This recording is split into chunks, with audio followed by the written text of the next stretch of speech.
Hello friends, welcome to my channel maths by Neetu ma'am. आज मैं आपके सामने एरिया एंड पेरीमीटर चैप्टर लेके आई हूँ। लास्ट वीडियो में भी यही था, बट मैंने उसमें आपको ट्रायंगल समझाया था। ट्रायंगल से जितने भी आपके रहते हैं वो आपको एक्सप्लेन किए थे। और आज मैं आपको क्वाड्रिलेटरल मीन्स 4 साइड से रिलेटेड जो पॉलीगन्स बनते हैं उनके मैं आपको सारे बताऊँगी। फॉर्मूलेस कौन कौन से रहते हैं और फॉर्मूले कैसे बनाना है और कौन कौन सी फिगर को हम क्या कहते हैं वो सब एक्सप्लेन करूँगी। फिर उससे रिलेटेड क्वेश्चंस। तो हम स्टार्ट करते हैं, बट उससे पहले आपको मालूम है आप लोगों को क्या करना है। मेरी वीडियोस को ज़्यादा से ज़्यादा शेयर करना है और वीडियोस को लाइक करना है और चैनल को सब्सक्राइब करना है। ओके, स्टार्ट करते हैं। अब हम सबसे पहले मैंने लिया हुआ है इसमें स्क्वायर। क्वाड्रिलेटरल में फर्स्ट जो है, क्वाड्रिलेटरल होता क्या है, what is the mean of quadrilateral. Quadrilateral means होता है जिसमें 4 साइड्स होती हैं। जैसे हमने पढ़ा था कि क्लोज फिगर कहाँ से स्टार्ट होती है, ट्रायंगल से स्टार्ट होती है, क्योंकि ट्रायंगल में हमारी 3 साइड्स हो जाती हैं।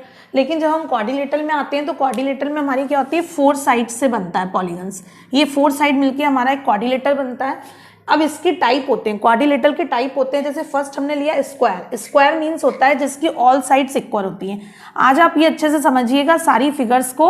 अगर आप एक बार ये सारी फिगर्स समझ लेंगे तो ये फॉर्मूले बहुत ईजी हैं, आपको लर्न नहीं करने पड़ेंगे, समझने से ही आपको लर्न हो जाएंगे।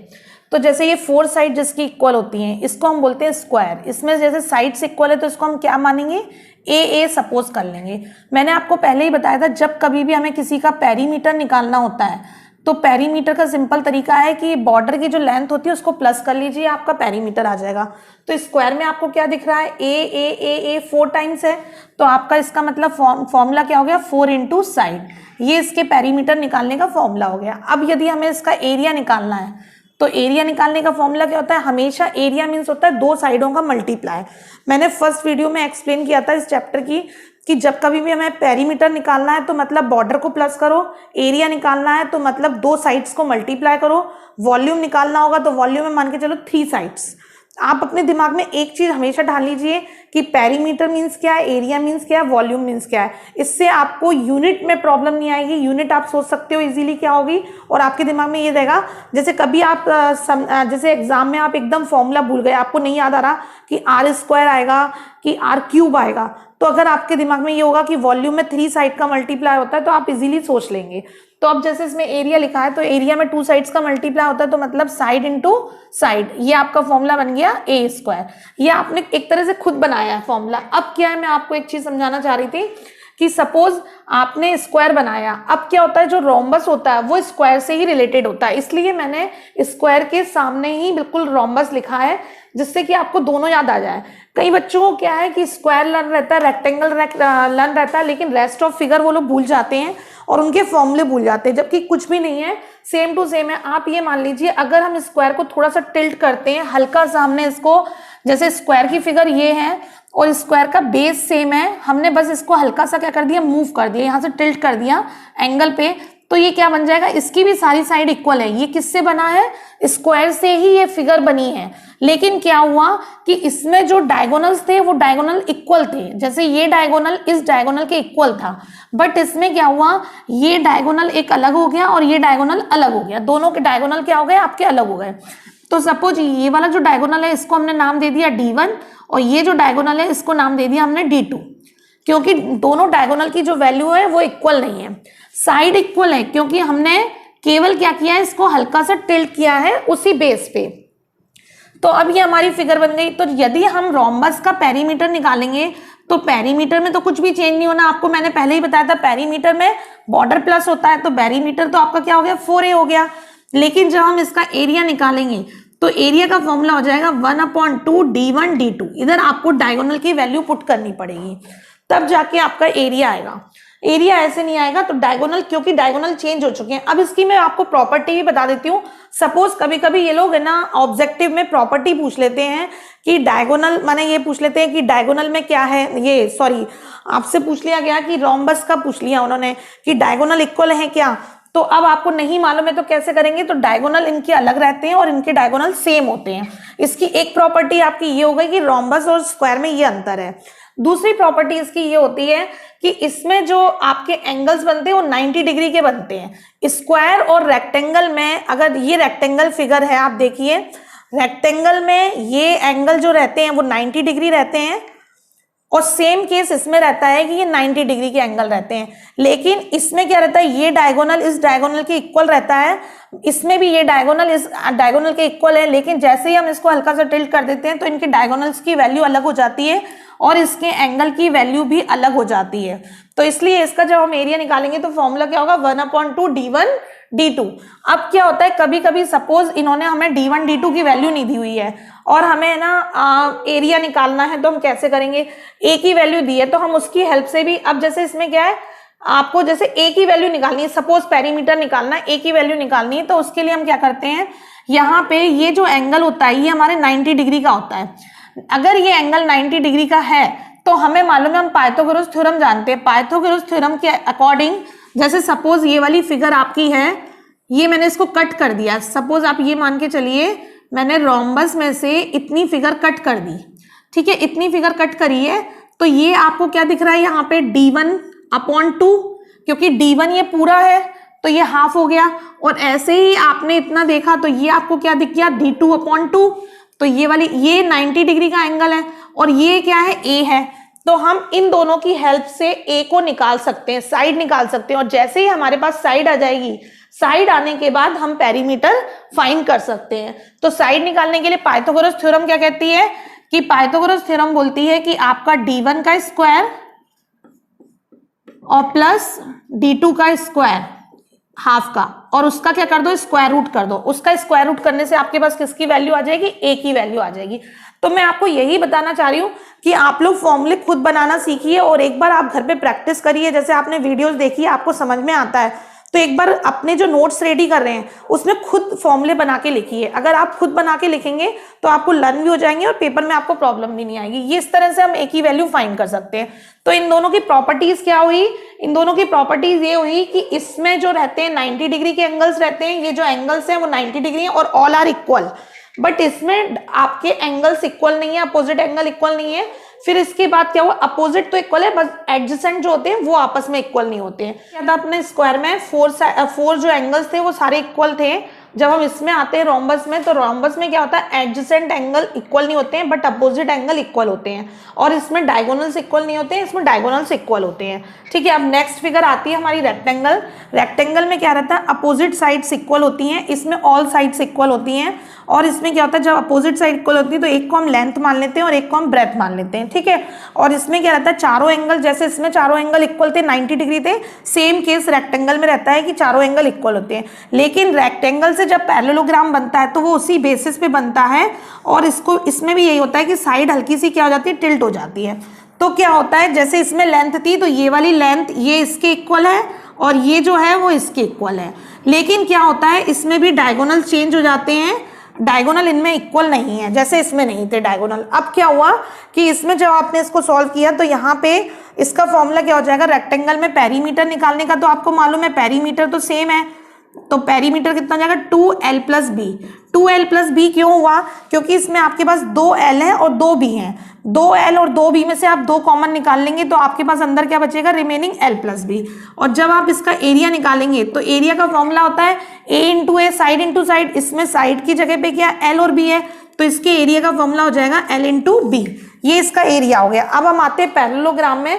पैरेललोग्राम में हम जब गए तो हमारे पास इसका पेरीमीटर तो सेम टू सेम रहेगा, पेरीमीटर का फॉर्मूला क्या हो गया, 2l + b हो गया। पेरीमीटर चेंज नहीं होगा क्योंकि बॉर्डर वही रहता है, तो वो चेंज नहीं होगा।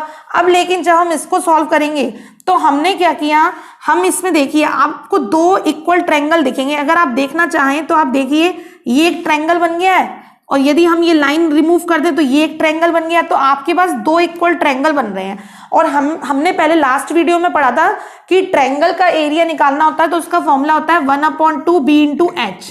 ये हमारे ट्रायंगल के एरिया का फॉर्मूला होता है। अब क्या हुआ, क्योंकि इसमें 2 ट्रायंगल हमारे बन रहे हैं सेम टू सेम, तो इसलिए इसका हम डबल करेंगे, क्योंकि ये ट्रायंगल का एरिया और 2 ट्रायंगल बन रहे हैं, तो इसमें हम क्या करेंगे, 2 का मल्टीप्लाई करेंगे, 2 का मल्टीप्लाई किया तो 2 कैंसिल हो गए, तो इसका मतलब हमारा फॉर्मूला क्या बन गया, b × h। तो आप लोगों को याद करना इजी हो जाएगा, जब कभी भी हमें ट्रेपेजियम इसका पैरेललोग्राम का एरिया निकालना है तो एरिया निकालने का फॉर्मूला है b × h। और ये b × h कैसे बनाया है, ये फॉर्मूला आपने खुद क्रिएट किया है, क्योंकि ट्रायंगल के फॉर्मूले में 2 का मल्टीप्लाई कर दिया। 2 का मल्टीप्लाई हमने इसलिए किया क्योंकि ये 2 ट्रायंगल बन रहे थे, 2 ट्रायंगल बन रहे थे, तो 2 से 2 कैंसिल हो गया और हमारा फॉर्मूला हो गया B इंटू एच। ठीक है, नेक्स्ट आता है ट्रेपेजियम। ट्रेपेजियम की जो फिगर होती है वो इस टाइप से होती है। ट्रेपेजियम की फिगर, ट्रेपेजियम में क्या रहता है कि 2 साइड पैरेलल होती है, लेकिन इन दोनों की लेंथ अलग होती है। इसकी समझ लीजिए A लेंथ है और ये B लेंथ है, और इसके बीच में हाइट रहती है, ये H हाइट हो गई। तो जब इसका हमें एरिया निकालना होता है, आपको पेरीमीटर तो मालूम है, अगर पेरीमीटर निकालना है तो समझ लीजिए ये वैल्यू आपको मालूम होनी चाहिए, ये वैल्यू मालूम होनी चाहिए, ये वैल्यू मालूम होनी चाहिए। अगर ये सारी वैल्यू मालूम है तो आप पेरीमीटर निकाल सकते हैं, क्योंकि पेरीमीटर सिंपल है कि सारे बॉर्डर्स को आप प्लस कर दीजिए। अगर लेकिन इसका आपको एरिया निकालना है तो एरिया निकालने के लिए आप याद रखिए इसका फॉर्मूला क्या हो जाएगा हमारा। एक तो आपके पास हाइट आएगी 1/2, आप इन दोनों को प्लस कर देंगे, जो भी पैरेलल साइड है इनको प्लस करेंगे A प्लस B, और साथ में मल्टीप्लाई में क्या लिखेंगे, हाइट लिखेंगे। ये इसका आपका एरिया का फॉर्मूला हो गया। तो इस तरह से हम एरिया निकाल सकते हैं। क्या हो जाएगा 1/2 A plus B, 1/2 parallel side जो है उनको प्लस करना है केवल, और इनटू में मल्टीप्लाई में क्या आ जाएगा, H आ जाएगा। ठीक है, और इसके बाद मैं आपको कुछ चीज समझाना चाह रही थी, रेगुलर पॉलीगॉन्स। रेगुलर पॉलीगॉन्स क्या होते हैं, जैसे सपोज ये तो हमने क्वाड्रिलेटरल तक पढ़ लिया, 4 साइड्स तक, ट्रायंगल भी पढ़ चुके हैं और क्वाड्रिलेटरल भी पढ़ लिया। अब लेकिन सपोज आपके पास पेंटागन आ गया, पेंटागन का उन्होंने बोला कि एरिया बताइए आपसे। अब पेंटागन का आपसे एरिया बोल रहे हैं, क्या होगा, तो आप कैसे निकालेंगे, तो ये मान के चलिए जो रेगुलर पॉलीगॉन्स होते हैं इनमें अगर आप इनको इस तरह से बना के देखें फिगर, तो ये एक ट्रायंगल बन गया, ये दूसरा ट्रायंगल बन गया, ये तीसरा बन गया, और ये तो आपके पास कितने ट्रायंगल रेडी हो गए, 1 2 3 4 5, आपके पास 5 ट्रायंगल रेडी हो गए, और जिनका एरिया इक्वल है। बस आप इतना याद रखिए कि रेगुलर लिखा हुआ है तो रेगुलर मीन्स हो गया सब इक्वल है। तो आपको एक ट्रायंगल का फॉर्मूला मालूम था। अगर हमने इक्विलेटरल ट्रायंगल पढ़ा था तो हमें याद होगा कि इक्विलेटरल ट्रायंगल का फॉर्मूला क्या था, √3/4 A²। ये हमारे रेगुलर ये हमारे ट्रायंगल का जो इक्विलेटरल ट्रायंगल था उसका एरिया का फॉर्मूला था। बस आप केवल इसको याद रखिए कि जब कभी भी आपको रेगुलर पॉलीगन बोला जाए, अगर 5 से बात है, पेंटागन की बात है, तो आप 5 का मल्टीप्लाई कर दीजिए। यदि हेक्सागोन है तो यहाँ पे 6 का मल्टीप्लाई कर दीजिए। यदि सेप्टागोन है तो 7 का कर दीजिए। यदि ऑक्टागोन है तो उसका 8 का कर दीजिए। नैनोगोन है तो 9 का, और डेकागोन है तो 10 का। तो इस तरह से केवल एक ही फॉर्मूला आपको याद रखना है जो आपने ट्रायंगल में लर्न किया था, और बस उसमें आप यहाँ पे जितनी भी साइड्स हैं उसका आप मल्टीप्लाई करते जाएंगे तो आपका आंसर आता जाएगा। मैं आपको बताना चाह रही थी कि जैसे कि हमारे पास कोई रेगुलर पॉलीगॉन है, जैसे सपोज पेंटागन ही है। अब आपसे पेपर में क्वेश्चन कर दिया गया कि इसका एक्सटीरियर एंगल बताइए। कौन सा एंगल बताइए, एक्सटीरियर। अब एक्सटीरियर एंगल आप कैसे बताएंगे, तो उसके लिए हमें सबसे पहले देखना पड़ता है इसमें साइड कितनी है। तो साइड कितनी है, n = कितनी है, 5 है। तो आपका सिंपल सा फॉर्मूला है 360/n कर दीजिए, जिससे क्या है आपके एक्सटीरियर एंगल की वैल्यू आ जाएगी। तो 360 आपने लिखा और n कितना है, 5 है। 5 से इसको डिवाइड किया तो ये कितना आ जाएगा, 5 7 जा 35 और 5 2 जा 10, 72 डिग्री आपका क्या आ गया, एक्सटीरियर एंगल आ गया। अब एक्सटीरियर एंगल होता क्या है, मैं आपको वो सिखा रही हूँ। जैसे ये देखिए, ये फिगर जो बाहर निकल रही है ये एक्सटीरियर एंगल हो गया। यहाँ पे समझ लीजिए ये आपका बाहर निकल रहा है, यहाँ से ये निकलेगा, ये निकल रहा है, फिर इधर से यहाँ ये निकला, ऐसे निकला, और ये ऐसे निकला। तो ये वाले जो एंगल होते हैं ये क्या कहलाते हैं, एक्सटीरियर एंगल कहलाते हैं। ठीक है, अब क्या होता है, सपोज कभी कभी तो ये एक्सटीरियर एंगल पूछते हैं, कभी ये इंटीरियर एंगल भी पूछ लेते हैं कि इंटीरियर एंगल बताइए। तो इंटीरियर एंगल जब आपको बताना होगा तो सिंपल सा तरीका है, इंटीरियर एंगल निकालने के लिए आप क्या करेंगे, ये जो आपका 72 डिग्री आया है इसको आप 180 से लेस कर देंगे। 180 से जब आपने लेस किया, 182 - 72 किया तो कितना आ गया, 108 डिग्री। तो इसका मतलब इसका जो एक्सटीरियर एंगल है वो तो 72 डिग्री है, और अंदर का जो एंगल है वो 108 डिग्री है। अब मैं आपको ये बताना चाह रही हूँ कि ऐसा हमने क्यों किया। हमने ऐसा इसलिए किया कि जो हमारी स्ट्रेट लाइन होती है, इस स्ट्रेट लाइन में कहीं से भी आप कट करते हैं तो दोनों एंगल का सम कितना होता है, 180 डिग्री होता है। तो 180 डिग्री जो हमारा एंगल होता है, यदि एक एंगल अगर 72 है तो दूसरा एंगल कितना होगा, उसको हम 180 से सब्ट्रैक्ट करके निकाल सकते हैं। तो वही सेम टू सेम हमने यहाँ पे किया। अब ये तो पेंटागन की बात हो गई। सपोज इसकी जगह पे हेक्सागोन होता, तो हेक्सागोन में n की वैल्यू क्या होती है, यहाँ पे 6 हो जाती, तो 6 से काटते तो 60 डिग्री आता और फिर 180 से हम सब्ट्रैक्ट कर देते। तो मेरा कहने का मतलब आपसे ये था कि कभी भी इंटीरियर और एक्सटीरियर एंगल आपको अगर निकालने हैं तो आप इन फॉर्मूलों का यूज कर सकते हो। पहले आप 360 से आप एंड जितनी भी साइड्स हैं उनसे डिवाइड कर दीजिए और फिर उसके बाद आप वैल्यू पुट कर देंगे तो आपका आंसर आ जाएगा। इस तरह से हम एक्सटीरियर और इंटीरियर एंगल निकाल सकते हैं। और आज मैंने आपको जितने भी फॉर्मूले बताए थे आपको क्वाड्रिलेटरल से रिलेटेड बता दिए हैं। अब नेक्स्ट वीडियो जो होगी उसमें मेरे इससे रिलेटेड सारे क्वेश्चंस रहेंगे कि कौन कौन से क्वेश्चंस इनसे रिलेटेड हैं, और कुछ थोड़े से टफ क्वेश्चंस भी होंगे, जैसे कि आपकी फील्ड होती है, फील्ड उसमें पाथ का पूछा जाएगा, एरिया बताइए।